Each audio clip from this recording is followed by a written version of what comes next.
안녕하세요. AWS 강의실입니다. 며칠 전에 제프바 AWS의 바이스 프레지던트이자 치프 에반젤리스트인 그분께서 몇몇 AWS 서비스의 종료를 갑작스럽게 발표했습니다. 그래서 이번 시간에는 여러분께서 그런 현업에서 사용하실 수도 있는 이런 갑작스럽게 종료되는 서비스들을 정리하고, 이와 더불어서 이전에 발표됐던, 예전부터 이제 차근차근 준비되어 왔던 여러 종료되는 서비스에 대해서 한번 정리해 보고자 합니다.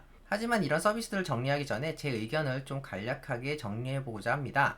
제 의견이 전혀 궁금하시지 않은 분들은 여기 밑에 타임스탬프를 누르셔서 정리 목록으로 바로 점프하시면 됩니다. 저는 최근에 AWS 행보에 대해서 조금 걱정이 되는 편인데요. 그건 왜 그러냐면은 AWS에서 고객과의 소통이 조금 미흡한 부분이 여기저기 보이기 때문입니다.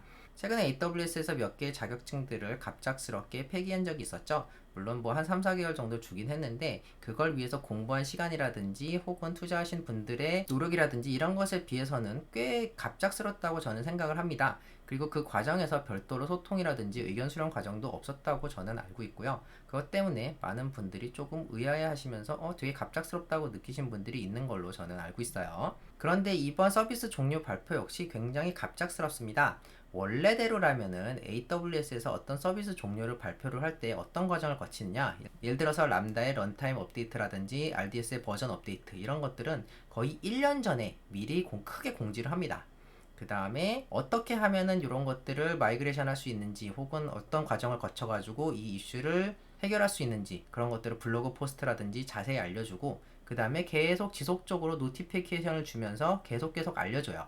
이런 식으로 오래 전부터 이제 의견 수렴을 받을 겸 여러 가지 천천히 커스터머들이 준비할 수 있는 시간을 주는 것이 보통인데, 이번처럼 굉장히 갑작스럽게, 그것도 뭔가 공지사항으로 블로그 포스트가 아니라 그냥 일개 트위터, 지금은 X죠, 이런 포스트로 알려줬다는 것이 저는 굉장히 놀랐습니다. 물론 대부분의 서비스들이 제가 납득할 수 있을 만큼 그렇게 자주 쓰이는 서비스가 아닌 것은 알고 있지만, 그 중에는 코드 커밋이라든지 혹은 클라우드9처럼 실제로 쓰는 사람이 있거나 혹은 교육이라든지 여러 해커톤 이런 데서 굉장히 자주 쓰이는 서비스들도 있어요. 그래서 제가 말하고 싶은 거는 이런 서비스들이 정말 필요가 있었느냐, 이런 것들을 말하고 싶은 것들이 아니라, 이런 서비스의 종료 과정이 굉장히 좀 아쉬웠다, 이런 말씀을 드리고 싶었습니다. 그것과 더불어서 최근에 이제 AWS에서는 머신러닝, AI와 관련된 컨텐츠들이 아니면은 그렇게 크게 관심을 두고 있지 않다는 느낌을 받고 있었는데, 예를 들어서 서밋에서는 거의 하루를 할당해서 아예 AI와 머신러닝에 관련된 사례들, 그것과 관련된 서비스들로만 하루를 채웠었죠. 이런 식으로 AWS에서 최근에 AI와 머신러닝에 관련된 서비스들을 굉장히 밀어주고 있는데, 그런 반대급부로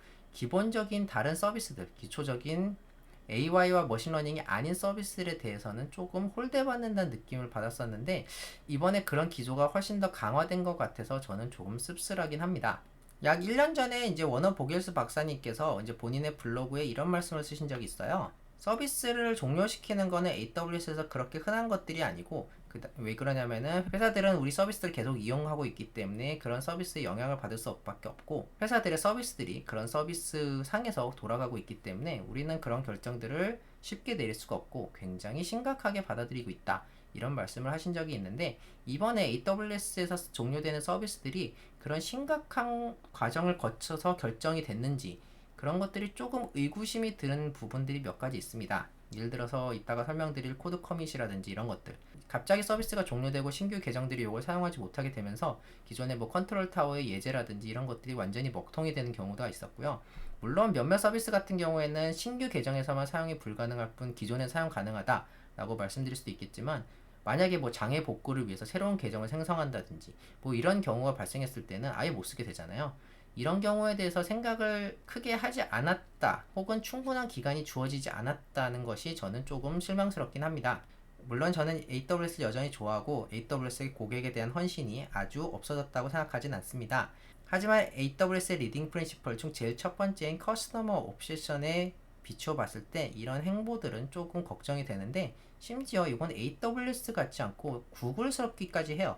여러분께서 알고 계실지 모르겠지만 구글은 자기들이 만든 서비스들을 가차없이 쳐내는 걸로 유명한데요. 그 과정에서 뭐 어떤 소통이라든지 이런 것들이 없기로 유명하고, 심지어는 아예 구글이 날려버린 서비스들 목록을 정리하는 웹사이트가 따로 있을 정도로 악명이 높은데, 약간 이런 모습을 보는 듯해서 저는 좀 걱정이 됩니다. 그래서 AWS를 사랑하고 AWS를 많은 분들한테 알려주고 싶은 입장에서 이런 모습은 좀 걱정이 되고, 다시 AWS가 커스터머 옵세션에 비추어서 고객들을 좀 더 생각하는 그런 행보를 보여줬으면 좋겠습니다. 어쨌든 서론이 길었고, 지금부터 AWS에서 갑작스럽게 발표한 혹은 예전부터 종료가 예정되는 서비스들을 한번 정리해 보도록 하겠습니다. 자, 그래서 이번에 발표된 서비스 외에도 제가 종료된 지 좀 되는 서비스까지 조금 더 정리를 했습니다. 첫 번째로 스노우모빌인데요. 이 스노우모빌은 최대 10PB까지 엄청나게 많은 데이터죠. 이 데이터들을 옮길 수 있는 서비스고요. 이게 왜 필요했냐면은, 예를 들어서 10PB 데이터를 100MB/s로 이전할 경우에는 9259일, 25년이 걸립니다. 근데 요거를 이전하기 위해서 스노우모빌을 쓰면은 약 몇 주 만에 이전할 수 있기 때문에 굉장히 효율적인 데이터 이전 서비스였죠. 그래서 여기다가 전담 보안 직원이라든지 GPS 추적이라든지 뭐 광고, 모니터링 이런 것들을 같이 넣어주기 때문에 일종의 이제 데이터 에스코트 서비스였습니다. 그래서 여기 보시면 이게 스노우모빌이에요. 그래서 이렇게 스노우모빌을 가져다가 데이터를 이전을 하고, 이렇게 인공위성에서도 보이는 이만큼의 거대한 데이터를 아예 옮겼다는 그런 얘기가 있는데, 요거 자체가 2024년 4월경부터 닥스라든지 서비스 목록에서 삭제가 됐기 때문에 공식적으로 발표된 건 아니지만 아마도 디프리케이티드, 더 이상 지원하지 않는 것으로 보입니다. 두 번째는 아마존 워크닥스인데요. 이거는 뭐냐면 완전 관리형 안전한 컨텐츠 생성, 저장 및 협업 서비스고요. 그냥 간단히 말하면은 일종의 구글 드라이브랑 드롭박스 같은 서비스예요. AWS 버전의 드롭박스라고 보시면 됩니다. 그래서 이것도 2024년 4월부터 신규로 사용이 불가능해요. 그래서 기존에 사용하고 있던 사람들은 사용할 수 있지만 2024년 4월부터는 기존에 사용했던 사람들이 아니면 더 이상 새로 만들 수가 없습니다. 그리고 2025년 4월 26일에 모든 데이터 삭제가 예정이 되어 있습니다. 두 번째는 코드 커밋인데요. 이거는 AWS 버전의 GitHub예요. 그래서 저도 굉장히 잘 쓰고 있고, 제 모든 데모라든지 이런 것들은 여기 코드 커밋을 사용하고 있는데, 사용자당 1불이고 거기다가 5명까지 무료이기 때문에 저는 굉장히 잘 써먹고 있습니다. 그런데 2024년 6월 6일부터 신규로 사용이 불가능해요. 무슨 말이냐면은 기존의 코드 커밋을 사용한 기록이 없다면 신규 사용이 아예 불가능합니다.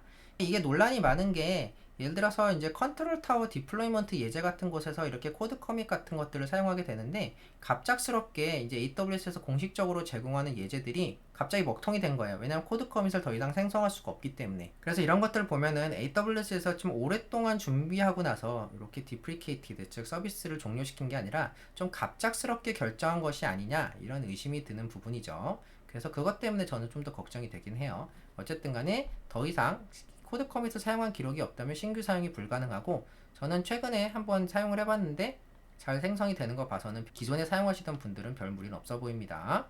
어쨌든 여러분께서 이렇게 코드 커밋을 사용하시다 보면은 여기 상단에 보시면은 이렇게 GitHub으로 마이그레이션하는 방법에 대해서 안내하고 있는데요.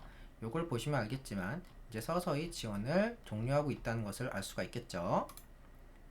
자, 그 다음 서비스는 AWS 코드스타인데요. 이 코드스타는 코드 서비스의 모든 서비스, 예를 들어서 코드 파이프라인이라든지 코드 커밋이라든지 코드 빌드, 코드 디플로이 이런 것들을 통합하고 관리하는 서비스고요. 2024년 7월 30일부터 지원이 완전하게 중단이 됩니다.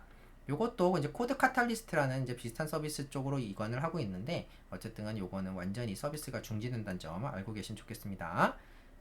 그리고 아마존 클라우드 서치인데요. 이거는 아마존의 매니지드 서치 서비스고요. 2024년 7월 29일부터 기존 사용자를 제외하고는 신규 사용이 아예 불가능합니다. 그래서 신규로는 더 이상 사용할 수가 없는 서비스 중에 하나입니다. 그 다음은 AWS 클라우드9인데, 이 클라우드9은 AWS 클라우드 기반의 IDE, 즉 이제 개발 환경 서비스인데요. 2024년 7월 29일부터 기존 사용자를 제외하고는 신규 사용이 불가능합니다. 즉 이 영상이 나갈 때쯤이면은 이미 여러분께서는 사용이 불가능하겠죠. 이게 왜 좀 임팩트가 있냐면은, 여러 가지 해커톤이라든지 이제 다양한 AWS 행사에서 요 클라우드9을 자주 활용했었어요.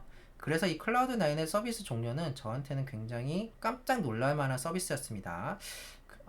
앞으로 이런 해카톤이라든지 AWS 공식 행사에서 클라우드9을 볼 수 없는 것인가 하는 생각이 들 정도로 저는 좀 놀라운 소식이었는데요. 어쨌든 간에 클라우드9은 7월 29일부터 기존 사용자를 제외하고는 사용이 불가능합니다. 그리고 아마존 오로라 서블레스 V1이 있는데, 요거는 AWS가 만든 클라우드 최적화 RDBMS 엔진인 오로라의 서블레스 버전의 V1입니다. 이것과 관련해서는 제가 별도로 영상을 찍어 놓은 게 있는데, 요거는 2024년 12월 31일에 네, 서버레스 V2로 강제 업그레이드가 예정되어 있습니다. 이거는 사실 오래전부터 지금 알려진 것이기 때문에 갑작스럽진 않은데 제가 여기다가 정리한 게 넣어놨어요. 근데 이 서버레스 V1에서 V2로 가는 게 완전히 달라져요. 여러 가지 사용법이라든지 아키텍처 자체가 달라지기 때문에 이것과 관련해서는 여러분께서 반드시 잘 알고 계셔야 됩니다. 사용법과 구조가 매우 다르니까 주의하셔야 되고요. 강제 업그레이드가 되면 여러 가지가 먹통이 될 수 있어요. 대표적으로는 V1은 떨어졌다가 완전히 0이 됐다가 올라갈 수 있는데 V2는 그런 것이 안 됩니다. 그 외에도 여러 가지 이제 다른 점들이 있는데 이것과 관련해서는 한번 확인해 보시는 걸 추천드립니다. 그리고 아마존 QLDB인데요. 이건 퀀텀 레저 데이터베이스라고 원장, 즉 장부 데이터베이스예요. 그래가지고 예를 들어서 뭐 몇 월 며칠 몇 시에 얼마가 써였고 막 이런 장부들을 위한 데이터베이스고 블록체인이라든지 네트워크 및 암호화를 통해서 무결성을 확보하는 하나의 레코드가 바뀌면 뒤에 것까지 다 이제 바뀌게 되기 때문에 어디서 어떻게 바뀌었는지 이런 무결성을 검사할 수 있는 원장, 즉 장부 DB였는데 요건 역시 2025년 7월 31일 지원이 종료된다고 합니다. 이 QLDB를 주변에서 사용하시는 분을 저는 딱 두 번 봤는데 한 번은 한 개는 헤비한 건 아니었고 한 개는 좀 제대로 쓰신 걸 봤었어요. 근데 어쨌든 간에 요것도 더 이상 지원하지 않는다고 합니다. 그래서 요거를 다른 DB로 이제 마이그레이션 하거나 다른 DB를 사용할 수 있도록 하는 그런 이제 블로그 포스트들을 봤는데 어쨌든 간에 이것도 더 이상 지원하지 않는다고 합니다. 그리고 여기서 언급하지 않은 몇몇 종료된 서비스가 있는데 대표적으로 아마존 S3 셀렉트가 있습니다. 이거는 쿼리 기반으로 S3 컨텐츠를 필터링하거나 검색하는 기능인데요. 이 기능 자체를 아예 종료한다고 합니다. 그리고 AWS 데이터 파이프라인인데 이거는 이미 이제 유지보수 모드죠. 데이터의 이동이라든지 변화는 자유롭게 할 수 있는 서비스인데 이건 2023년부터 이제 유지보수로 들어갔어요. 콘솔에서 아예 없어지고 CLI라든지 SDK로만 쓸 수 있었습니다. 기타로 뭐 아마존 심플DB라든지 아마존 포캐스트 이런 서비스들이 더 이상 지원이 종료된다고 합니다. 그래서 여러분께서 현업에서 혹은 여러분의 프로덕트에서 이런 서비스들을 사용하고 계시다면은 반드시 종료에 대한 대비를 세우셔야 됩니다. 그래서 지금까지 이미 알려졌거나 갑작스럽게 서비스 종료가 발표된 서비스들에 대해서 알아봤는데요. 꼭 참고하셔서 여러분이 사용하신 서비스의 임팩트가 없기를 기원하겠습니다. 지금까지 AWS 강의실이었습니다. 감사합니다.